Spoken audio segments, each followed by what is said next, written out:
लोकसभा चुनाव होने वाले हैं और सरकार का ये अंतरिम बजट है, तो इससे क्या कुछ उम्मीदें एक आम आदमी लगा सकता है कि क्या क्या बजट में अनाउंसमेंट्स हो सकती हैं इस बार?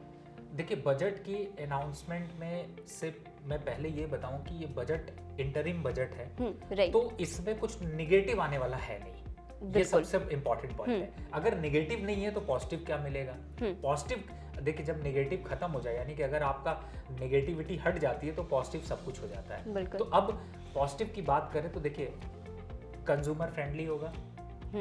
जितने भी हमारे इंडस्ट्री के भाई लोग हैं, भाई बहन लोग हैं, उनको फायदा इससे मिलेगा। दूसरा जो सबसे बड़ा फायदा, जो स्ट्रैटेजिक, जो टैक्स कलेक्शन यानी जीएसटी में को लेकर के चिंताएं दिखती थी, मुझे लगता है वो भी राहत देगी। अब ईज मिल जाएगा। अब इस 3 फैक्टर को अगर डी कोड करने की कोशिश करें तो सबसे बड़ा फायदा कहाँ दिखता है? जो सबसे बड़ा फायदा दिखता है वो है कि आपको पेट्रोल डीजल की प्राइसेस, उसमें आपको लगता है कि गृहिणियों का सीधा सीधा फायदा, यानी कि ये जो एनर्जी सेक्टर है वो ग्रो भी करेगा, लेकिन आपका जो एनर्जी यानी कि जो पेट्रोल के प्राइसेस है वो अब बढ़ने वाले नहीं है, चाहे आप क्रूड ऑयल के प्राइसेस जितने भी आगे बढ़ जाए। और साफ साफ है कि जो घर का बजट है जो बनता है एक गृहिणी से, उस गृहिणी को यहाँ पर जरूर लुभावना मिलेगा, मेरी ऐसी एक्सपेक्टेशन। लेकिन ऐसा भी तो है क्योंकि चुनाव आयोग की ऐसी रूल्स हम लोग बोल सकते हैं कि अंतरिम बजट में कोई बड़ी घोषणाएं नहीं हो सकती है, तो उसके लिहाज से आप इसको किस तरीके से देखते हैं?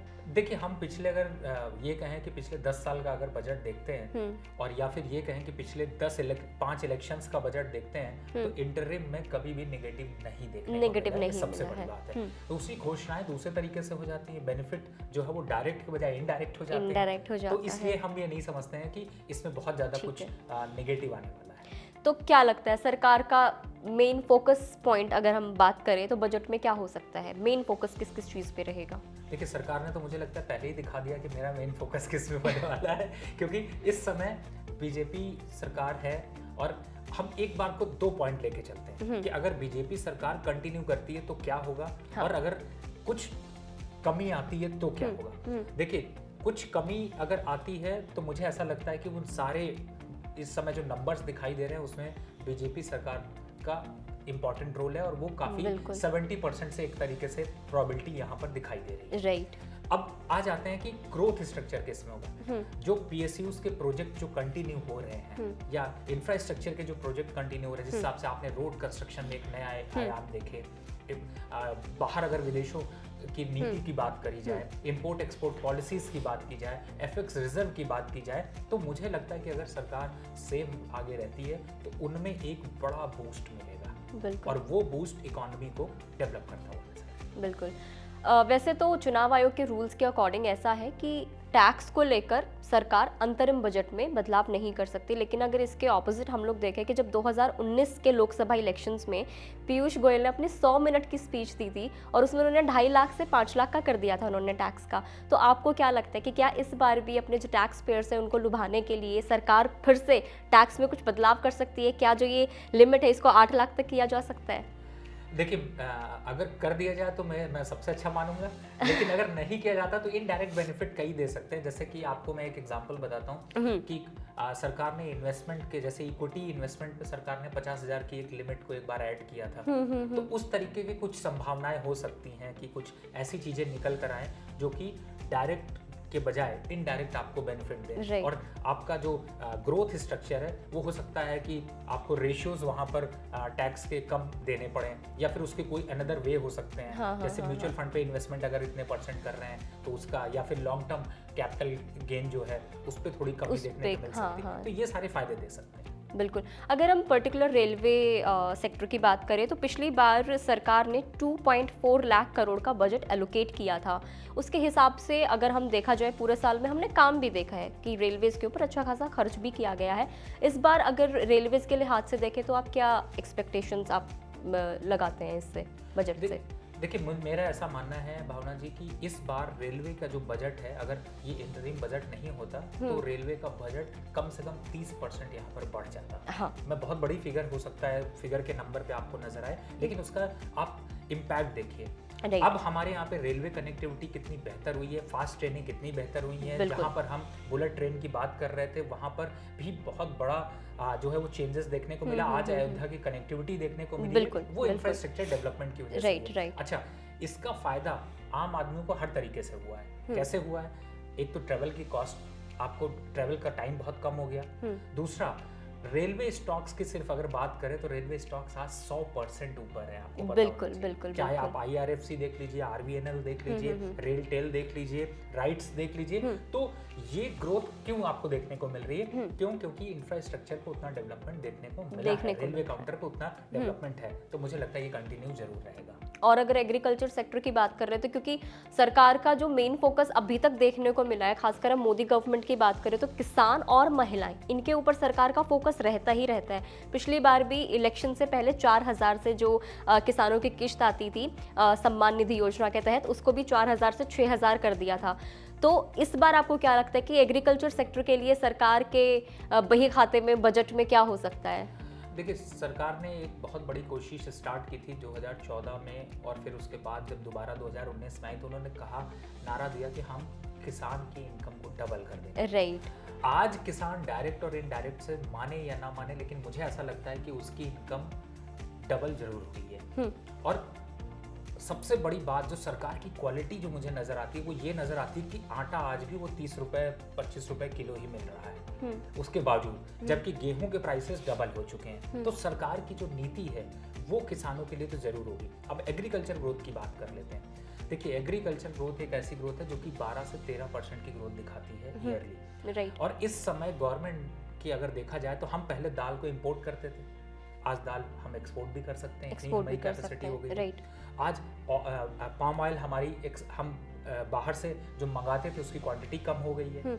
अब एग्रीकल्चर में आज वीट है, राइस है, तिल है, तिलहन है, इन सभी पे आपको जो है वो मार्जिनल इंक्रीज देखने को मिल रहा है। राइट। तो इसका मतलब है कि हमारी जो ग्रोथ है वो एक पाथ पर है। और साथ ही सरकार ने बहुत सी चीजें चेंजेस की। पहले यूरिया को लेकर के इतना टेंशन देखने को मिलता था, लोगों को खाद नहीं प्रोवाइड हो पाती थी। बिल्कुल। आज वो इतना इजी हो गया है कि कोई भी आदमी उसकी वजह से परेशान नहीं हो रहा है। और उसके लिए कई हेल्प की है, किसान सम्मान योजना कह लीजिए या फिर किसान क्रेडिट कार्ड कह लीजिए, जो कि बहुत बड़ा रेवोल्यूशनरी कदम और उस पूरे प्रोसेस को बहुत इजी भी बना दिया है कि एक क्लिक पे सारी चीजें आपको अवेलेबल हो जाएंगी। तो वो सारे बेनिफिट तो आपको मिल रहे हैं। तो मुझे ऐसा लगता है कि एग्रीकल्चर ग्रोथ के लिए सरकार इस बार भी, उसमें भी मुझे ऐसा लगता है कि 5 से 7% का इंक्रीमेंट जरूर देंगे। बिल्कुल, क्योंकि हम सेक्टर वाइज बात करें तो रियल एस्टेट की भी बात कर लेते हैं। तो ऐसा अनुमान लगाया जा रहा है कि रियल एस्टेट का जो कंट्रीब्यूशन है जीडीपी में वो 13% हो जाएगा बाय 2025, जो कि अभी 6 से 7% का है। तो रियल एस्टेट को प्रायोरिटाइज करना चाहिए गवर्नमेंट को इस बजट में। आपको क्या लगता है कि गवर्नमेंट किस तरीके से प्रायोरिटाइज करेगी इसे अंतरिम बजट में? और इसके साथ ही कि जो हमारे होम लोन बायर्स हैं उनको क्या कुछ बेनिफिट मिल सकता है इस बजट से? उनको भी सरकार डेफिनेटली साधने की कोशिश तो जरूर करेगी। देखिए, 2 सेक्टर मैं यहाँ पे कवर करता हूँ। हाँ। एक रियल एस्टेट और एक एनबीएफसी। मैं एनबीएफसी इसलिए कह रहा हूँ क्योंकि बैंकों का जो प्रोसेस है उसमें लोन लेना एक बड़ा चैलेंज होता है। बिल्कुल।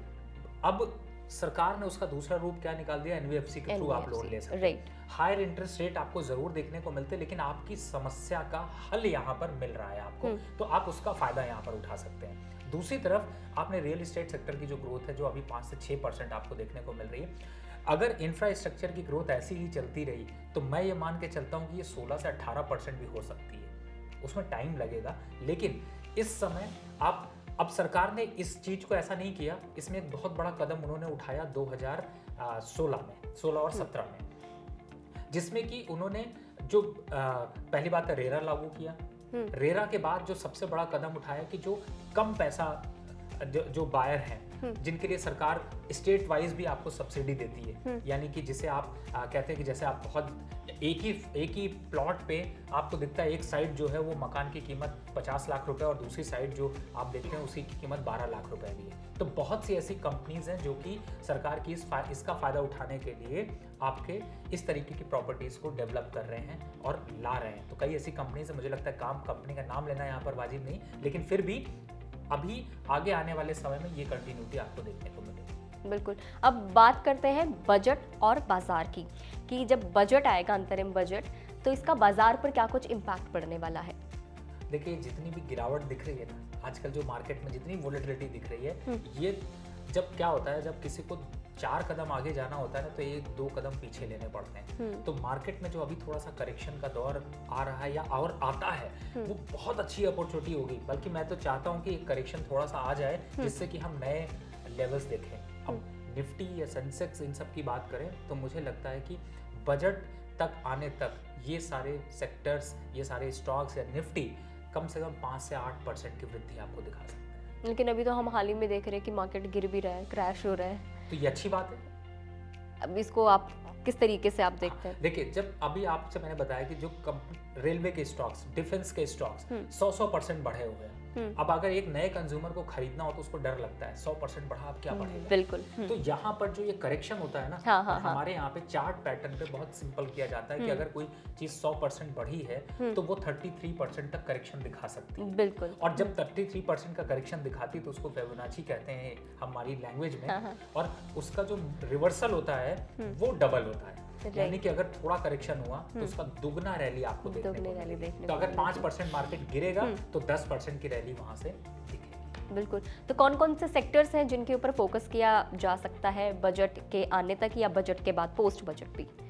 देखिए, अब आते हैं, ये थोड़ा सा डिफरेंट है जो अभी तक हमने चर्चा करी है, जिसमें हम स्टॉक से स्पेसिफिक बात करें, डिफरेंट सेक्टर की बात करें। राम मंदिर के लिए अलग सेक्टर है।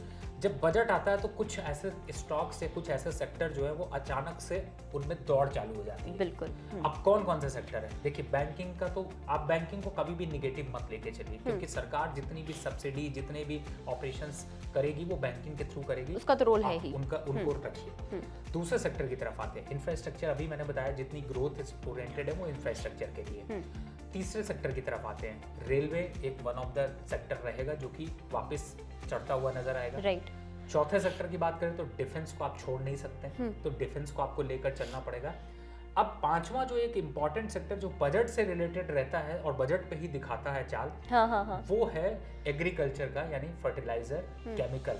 मैं फर्टिलाइजर और केमिकल को एक कर रहा हूँ इसलिए क्योंकि इनसे रिलेटेड जो स्टॉक्स हैं उनमें आपको बड़ी वृद्धि देखने को मिल सकती है। तो आप ये 5 सेक्टर को फॉलो कर सकते हैं। राइट। अगर हम रवि सिंह की विश लिस्ट जानना चाहें बजट को लेकर तो क्या है आपके विश लिस्ट?